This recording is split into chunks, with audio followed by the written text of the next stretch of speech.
यार अभी FD interest rate के लिए अलग से वीडियो बनाने की क्या जरूरत है, सिंपल ही तो है। आपको बैंक्स के पास जाना है, वहां पे पता करना है इंटरेस्ट रेट कितना चल रहा है, इंटरेस्ट रेट जहां पर आपको अच्छा लगेगा वहां पे एफडी खुलवा लो। Simple simple. No guys, it's not that simple.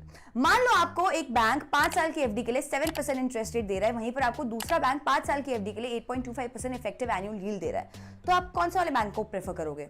Second वाले बैंक को, right? Because 8.25% is better than 7%, right? Wrong. अगर आपने मेरी बात ध्यान से सुनी तो मैंने कहा कि जो पहला वाला बैंक है वो आपको 7% इंटरेस्ट रेट दे रहा है, सेकंड वाला बैंक आपको 8.25% इफेक्टिव एनुअल यील्ड दे रहा है। And effective annual yield is not as same as interest. In fact इस टर्म को बनाया इसलिए गया ताकि हम जैसे कस्टमर्स को कंफ्यूज कर सके।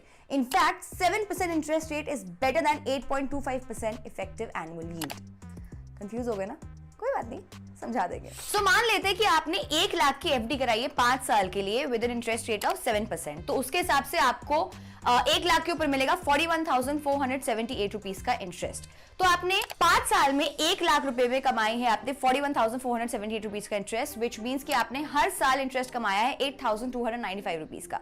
सो आप 1 साल में 1 लाख की इन्वेस्टमेंट पे 8,295 का इंटरेस्ट रेट कमा रहे हो, which translates to an effective annual yield of 8.295%, and 8.295% is better than 8.25%. So यार ऐसे कुछ वर्ड पे यूज करके ना बैंक्स हमें गुमराह कर देते हैं, लेकिन आप टेंशन मत लो, आप हमारी वीडियो देख रहे हो, यहां पर आपको क्लैरिटी मिल जाएगी। दूसरा एक बहुत कॉमन सवाल ये आता है कि यार जो पेमेंट बैंक है आजकल, जैसे Airtel payment bank, Jio payment bank, India post payment bank, काफी अच्छा इंटरेस्ट दे रहे हैं, इनके साथ एफडी करवा लेनी चाहिए क्या? So as per RBI rules these payment banks can not accept FDs from customers. In fact ये जो सारे पेमेंट बैंक्स हैं जो अभी एफडी करवा रहे हैं ना, बैकएंड पे इनका किसी ना किसी बैंक के साथ टाई अप हो रखा है। सो अल्टीमेटली आप किसी बैंक के साथ ही एफडी करवा रहे हो। कुछ लोगों का ये भी सवाल आता है कि यार ये जो स्मॉल फाइनेंस बैंक्स हैं इसमें 5 लाख तक हम रख सकते हैं पैसे, इसमें कितनी सच्चाई है? सो यार बात ये बिल्कुल सही है कि आप स्मॉल फाइनेंस बैंक्स में 5 लाख तक का अपना अमाउंट डिपॉजिट कर सकते हो, but this 5 lakhs includes your savings account, current account, fixed deposit, savings account and FD का interest, and it is not just limited to FD का प्रिंसिपल अमाउंट। सो ये बात आप जरूर ध्यान में रखिएगा। एंड फाइनली बहुत सारे लोगों का ये सवाल आता है कि यार ये जो एनबीएफसीज हैं उनमें एफडी करवाना कितना सेफ है, क्योंकि कुछ एनबीएफसीज हैं like Bajaj finance, Shriram finance, they are giving you amazing interest rates.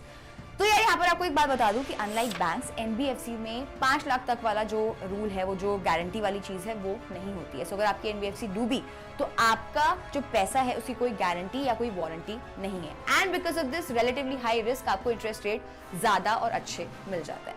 चलो अब देखते हैं कि इंडिया में बेस्ट एफडी रेट्स कौन कौन से बैंक्स में है। यार ये इन्फॉर्मेशन हमने हर एक बैंक की वेबसाइट पे जा जाके खोद के निकाली है, सो प्लीज इस वीडियो को लाइक करना मत भूलिएगा। डेटा दिखाने से पहले I would like to highlight 3 points here. First point, इस इन्फॉर्मेशन को हमने एक पर्टिकुलर डेट पे निकाला है, इस वीडियो को हमने एक पर्टिकुलर डेट पे अपलोड किया है। सो अगर आप इस वीडियो को 3-4 महीने बाद देख रहे हैं सो हो सकता है डेटा में चेंजेस आ गए हो। सो हमें कमेंट्स में ये मत बोलिएगा कि आपका डेटा सही नहीं है।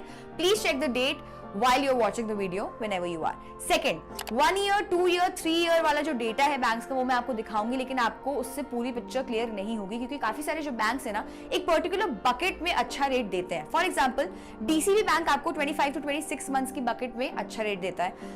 आईडीएफसी फर्स्ट आपको 549 डेज टू 2 ईयर की बकेट में अच्छा रेट देता है। सो मैं आपके लिए आपको दिखाऊंगी कि बैंक्स सबसे अच्छा रेट कितना दे रहे हैं और कौन सी बकेट में आपको ये रेट मिल रहा है। Third point that we would like to highlight is that हमने इस लिस्ट में सारे बैंक्स को इंक्लूड नहीं किया है। In fact SBI, HDFC and ICICI जैसे बैंक्स को हमने लिया ही नहीं है इस लिस्ट में, क्योंकि जनरली जो बड़े बैंक्स होते हैं वो अच्छा रेट आपको नहीं देते हैं। अब देखते हैं कि अलग अलग बैंक्स आपको बेस्ट रेट कितना देते हैं और कौन सी बकेट में।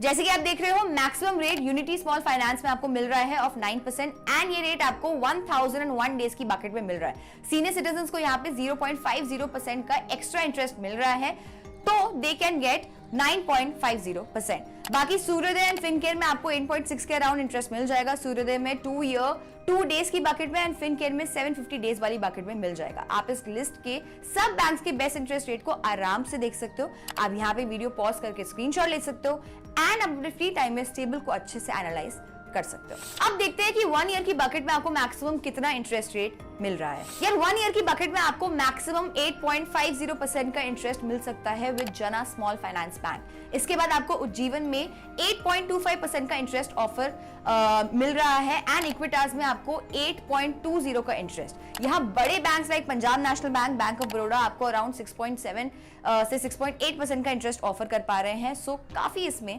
गैप है। अब देखते हैं कि 3 ईयर वाली बकेट में आपको मैक्सिमम कितना इंटरेस्ट मिल रहा है। 3 ईयर वाली बकेट में आपको सूर्योदय मैक्स इंटरेस्ट ऑफर कर रहा है at 8.60%, followed by Utkarsh at 8.50% and Fincare at 8.11%। इस कैटेगरी में भी बड़े banks like PNB, BOB, small finance banks से काफी पीछे है। मोटा मोटा 1.5% का गैप है, which is quite significant. Guys, मैं आपको जो टेबल दिखा रही हूँ, आप उसका स्क्रीनशॉट ले सकते हैं एंड उसको अपने फ्री टाइम में एनालाइज कर सकते हैं। नाउ लेट्स सी कि 5 ईयर वाली बकेट में इंटरेस्ट का क्या सीन है। यहाँ पे एक इंटरेस्टिंग फिनोमेना देखने को मिल रहा है। अगर आप गौर से देखोगे तो 5 साल वाली बकेट में आपको इंटरेस्ट रेट 3 ईयर बकेट से कम दिखेंगे। यहाँ पे मैक्सिमम इंटरेस्ट रेट 8.25% का है जो सूर्योदय स्मॉल फाइनेंस ऑफर कर रहा है। 3 ईयर में आपको 8.60% का इंटरेस्ट मिल रहा था। पीएनबी, बीओबी एटसेट्रा भी 0.5 to 0.6% कम इंटरेस्ट दे रहे हैं in comparison to their 3 year buckets. Which brings me to the last and the most important part of this video. In this I will explain that आप अपने FD का जो interest rate है उसको maximise कैसे कर सकते हो। This technique is called FD laddering. So मान लीजिए आपके पास 3 लाख रुपए है एफडी में इन्वेस्ट करने के लिए। So instead of investing that whole 3 lakh rupees in one FD, why don't you divide this 3 lakhs into 3 parts. So आपके पास अब 1 लाख के 3 हिस्से हो गए। हमने देखा कि आपको 2 to 4 ईयर वाली जो बकेट है उसमें मैक्सिमम इंटरेस्ट मिल रहा है। सो आप पहले जो आपका अमाउंट है 1 लाख, उसको आप एक 2 साल की एफडी कर दो, दूसरे अमाउंट को आप 3 साल की एफडी के लिए कर दो एंड तीसरे वाले को आप 4 साल की एफडी के लिए कर दो। अब 2 साल बाद आपकी जो पहली वाली एफडी है वो मैच्योर हो जाएगी। उस एफडी को आप अगले 3 साल के लिए फिर से इन्वेस्ट कर दो। अब आपकी जो 3 साल वाली एफडी है वो भी मैच्योर हो जाएगी। उस अमाउंट को आप फिर से 3 साल के लिए इन्वेस्ट कर दो and the similar thing will happen in the 4th year. इस तरीके से आपकी एफडी की एक लैडर बन जाएगी जिससे आप इंटरेस्ट रेट फ्लक्चुएशन से भी सिक्योर हो जाओगे, करंट मार्केट का फायदा भी उठा लोगे और हर साल आपके पास कुछ ना कुछ लिक्विडिटी आती जाती रहेगी। अगर आपको इस चीज को और डेप्थ में जानना है तो आप हमारी जो कम्युनिटी है beekifaiti.co उसको ज्वाइन कर सकते हो। वहां पर पैसे कमाने और बचाने की बहुत सारी टिप्स मिलती है, बहुत सारी डिस्कशन होती है, उसको आप ज्वाइन कर सकते हो, वो भी बिल्कुल फ्री में। उसको ज्वाइन करने का जो लिंक है हमारी वीडियो की डिस्क्रिप्शन में है। टिल देन, बी किफायती।